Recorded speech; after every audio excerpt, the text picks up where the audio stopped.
We're here at a house in Joplin, Missouri. It has been previously had problems with bed bugs.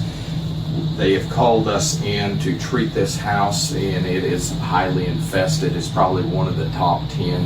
We've got them in the couches, we've got them in the chairs, we've got them underneath the carpets, we've got them actually in the dresser drawer and in the hanging clothes in the closet.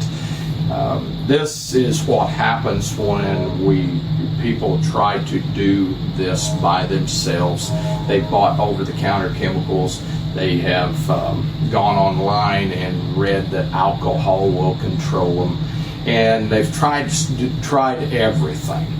But it now to the point that this is a very extreme case. They've even actually had other exterminators out here, which they have gone in and done some good, but they've not properly treated it. And whenever you run into a problem with bed bugs, you need to really properly treat this with high heat on your clothes and have a professional exterminator.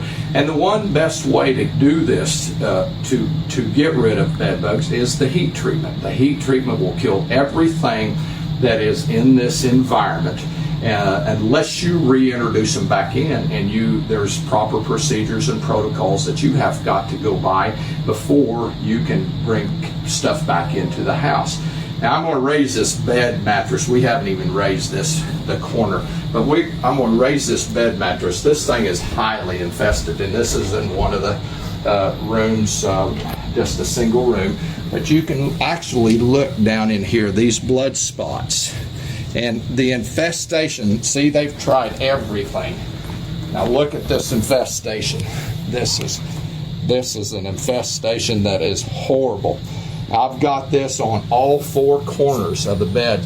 If you would see what I'm seeing, I'm actually seeing probably, I don't know, it's hard to guess, maybe 400 to 500 bed bugs that are little babies, little tiny nymphs that are hatching or just have hatched on the bed mattress and on the box springs and everything.